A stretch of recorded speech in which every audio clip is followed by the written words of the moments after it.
അരുംകൊല നടത്താൻ ഒരു മടിയും കാട്ടാത്ത, പിന്നീട് ആ കൊല മറയ്ക്കാനായി അങ്ങേയറ്റം വരെ പടപൊരുതിയ ഗ്രീഷ്മയുടെ ഇപ്പോഴത്തെ ഭയം തൻ്റെ സ്വകാര്യ ദൃശ്യങ്ങൾ ചോരുമോ എന്നുള്ളതാണ്. ഈ ഒരു ഭയത്തിന്മേലാണ് താൻ ഈ കൊടൂര കൃത്യം ചെയ്തതെന്നാണ് ഗ്രീഷ്മയുടെ അഭിഭാഷകൻ കോടതിയിൽ വാദിക്കുന്നത്. പഠിക്കാൻ മിടുക്കിയായ ബിരുദധാരിയായ തൻ്റെ പ്രതിക്ക് തുടർന്ന് പഠിക്കാനും പ്രായം കണക്കിലെടുത്തും ശിക്ഷയിളവ് ലഭിക്കാനുള്ള ഒരു വലിയ വാദമാണ് കഴിഞ്ഞ 2 ദിവസങ്ങളായി കോടതിയിൽ നടന്നത്. 2022 ഒക്ടോബർ 25 ജ്യൂസ് ചലഞ്ച് എന്ന പേരിൽ വിഷം കലർത്തി, കീടനാശിനി കലർത്തി നൽകി അവശനിലയിലായി തിരുവനന്തപുരം മെഡിക്കൽ കോളേജിൽ ചികിത്സയിലായിരുന്ന ഷാരോൺ രാജ് എന്ന ചെറുപ്പക്കാരൻ മരണപ്പെടുന്നത്. കഴിഞ്ഞ ദിവസം കേസന്വേഷിച്ച പോലീസ് ഉദ്യോഗസ്ഥൻ പറഞ്ഞതുപോലെ തന്നെ പ്രണയത്തിൻ്റെ രക്തസാക്ഷിയായി മാറിയത്. മരണത്തിൽ സംശയം ആരോപിച്ചുകൊണ്ട് കുടുംബാംഗങ്ങൾ പോലീസിലാദ്യം പരാതി നൽകി. ആ പരാതി അന്വേഷിച്ച് പോലീസ് എത്തിച്ചേർന്നതാകട്ടെ കേരളത്തെ പോലും ഞെട്ടിച്ച, മലയാളികളെ പോലും അമ്പരപ്പിച്ച ഒരു വലിയ കൊലപാതകത്തിലേക്കായിരുന്നു. അതിൻ്റെ മാസ്റ്റർ ബ്രെയിൻ എന്ന് പറയുന്നത് ഒരു 22 വയസ്സുകാരി. ഷാരോണിൻ്റെ മരണമൊഴിയിൽ പോലും മജിസ്ട്രേറ്റിനോട് പോലും തൻ്റെ കാമുകിയായ ഗ്രീഷ്മയുടെ പേര് പരാമർശിക്കാൻ ഒരിക്കൽ പോലും തയ്യാറായിരുന്നില്ല. അത്രയധികം ഇഷ്ടമായിരുന്നു, ഒരുമിച്ച് ജീവിക്കണമെന്ന് അങ്ങേയറ്റം ആഗ്രഹമായിരുന്നു ഷാരോണിന്. നല്ലൊരു ജീവിതം തന്നെയായിരുന്നു ആ ചെറുപ്പക്കാരൻ മരണത്തിൻ്റെ പടിവാതിലെത്തി നിൽക്കുമ്പോഴും, മരണമുഖത്തെത്തുമ്പോൾ പോലും സ്വപ്നം കണ്ടത്. പക്ഷേ ആ 23-കാരനെ 4-5 തവണയെങ്കിലും പലതവണ കൊലപ്പെടുത്താൻ പല പദ്ധതികളുമായി ഗ്രീഷ്മ ശ്രമം നടത്തിയിരുന്നു. ഏറ്റവും ഒടുവിൽ ലക്ഷ്യം കാണുകയും ചെയ്തു.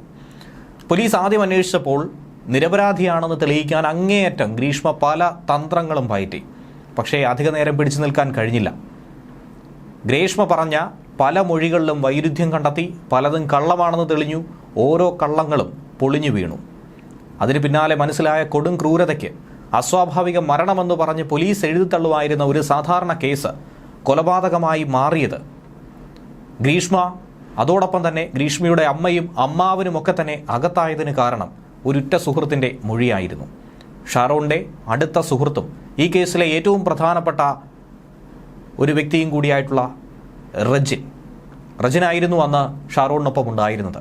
25 മിനിറ്റ് സമയം ഗ്രീഷ്മയുടെ വീട്ടിൽ എന്താണ് സംഭവിച്ചതെന്നുള്ളത് രജിൻ മലയാളി വാർത്തയോട് വിവരിക്കുകയാണ്. അന്ന് രാവിലെ 10:30 ഗ്രീഷ്മയുടെ വീട്ടിൽ ചെല്ലണമെന്ന് ഷാരോൺ ആവശ്യപ്പെട്ടു. ഗ്രീഷ്മ വിളിച്ചിട്ടിരിക്കുക പോകണമെന്ന്. അപ്പോൾ ഞാനും ഓക്കെ പറഞ്ഞു. അവൻ എൻ്റെ വീട്ടിലേക്ക് വന്നു. അവൻ്റെ ബൈക്കിലേക്ക് പോയിട്ടിരുന്നപ്പോൾ അവന് കാളൊക്കെ വന്നു. അപ്പോൾ ബൈക്കിൽ മാറി കയറി ഞാൻ ഓട്ടുകയും അവൻ ബാക്കിരിക്കുകയും ചെയ്തു. പോയിട്ടിരുന്നപ്പോൾ അവളെ അമ്മയും അമ്മാവനും എതിർവശം പോകണതായിട്ട് അവൻ കാണിച്ചു തന്നു. എന്നിട്ട് അവളെ വീട്ടിലേക്ക് എത്തി. അവനകത്തേക്ക് പോയി. ഞാൻ കുറച്ച് മാറിയിരുന്നു. മാറിന് ശേഷം ഒരു 25 മിനിറ്റ് കഴിഞ്ഞപ്പോൾ അവൻ ഛർദ്ദിലൂടെ വെളിയിൽ വരുന്ന ഞാൻ കണ്ടു. ഉടനെ അവൻ്റെ അടുത്ത് പോയി പിന്നെയും ഛർദ്ദിച്ചു. പിന്നെയും ബൈക്കിൽ കയറ്റി കുറച്ച് ദൂരം പോയി പിന്നെയും ഛർദ്ദിക്കണമെന്ന് പറഞ്ഞു.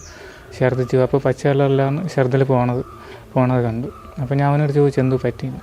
അപ്പോൾ അവൻ പറഞ്ഞു അവളെ വീട്ടിൽ നിന്ന് ഗ്രീഷ്മ കഷായവും ഫ്രൂട്ടിയും തന്നു, ചതിച്ചു എന്നും അവൻ എന്നോട് പറഞ്ഞു. അപ്പോൾ നല്ല ക്ഷീണിതനായിരുന്നു. പിന്നെയും ബൈക്ക് കയറി പിന്നെയും കുറച്ച് പോയി പിന്നെയും ഛർദ്ദിച്ചു. ഞാൻ അവനെ വീട്ടിലേക്ക് കൊണ്ടാക്കി. അന്ന് വൈകുന്നേരം ഞാൻ ചോദിച്ചായിരുന്നു കുറവുണ്ടോ എന്ന് ചോദിച്ചു. അപ്പോൾ അവൻ പറഞ്ഞു ഹോസ്പിറ്റലിലൊക്കെ പോയി, അപ്പച്ചിയുടെ വീട്ടിലാണ്. അപ്പോൾ ഈ ഗ്രീഷ്മയെ പറ്റി എന്തെങ്കിലും ഷാരോൺ പറഞ്ഞിട്ടുണ്ടായിരുന്നു? ചതിച്ചു എന്ന് പറഞ്ഞപ്പോൾ എന്താ കാര്യമെന്ന് ചോദിച്ചില്ലായിരുന്നു? അല്ല, അപ്പോൾ അവന് സംസാരിക്കാൻ വയ്യായിരുന്നു, തീരെ വയ്യായിരുന്നു. എൻ്റെ തോളിലേക്ക് ചാഞ്ഞായിരുന്നു, അത്രയും വയ്യായിരുന്നു. ഇവരുടെ പ്രണയം അറിയായിരുന്നോ? പ്രണയം പറഞ്ഞിട്ടുണ്ടായിരുന്നു. ഇടയ്ക്ക് ബ്രേക്കപ്പ് ആയതും പറഞ്ഞിട്ടുണ്ടായിരുന്നു. പിന്നെ അവളായിട്ട് തന്നെ ഇങ്ങോട്ടൊന്ന് സംസാരിച്ചതും എൻ്റെ ആയിട്ടും പറഞ്ഞിട്ടുണ്ടായിരുന്നു. അതായിരിക്കാം, അങ്ങനെയായിരിക്കും. അതുകൊണ്ട് മനഃപൂർവ്വമായിട്ട് ഇവനെ കൊന്നു കളഞ്ഞത്.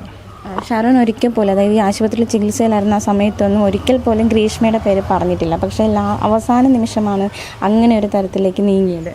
കാരണം അത്രയ്ക്കും അവന് വിശ്വാസമുണ്ടായിരുന്നു. അവൻ മരിക്കുമെന്ന് അവൻ വിചാരിച്ചിട്ടില്ല. അപ്പോൾ അത്രയ്ക്കും അവളോട് വിശ്വാസമുണ്ടായിരുന്നു. ഇന്ന് എന്തായാലും തിങ്കളാഴ്ച ശിക്ഷാവിധിയിലേക്ക് കടക്കും. അപ്പോൾ എന്ത് ശിക്ഷ കിട്ടണമെന്നൊരു ആഗ്രഹമാണുള്ളത്? അത് ജീവിതത്തിൽ ഇറങ്ങാൻ പറ്റാത്ത സ്ഥിതിക്ക് ശിക്ഷ കിട്ടണം.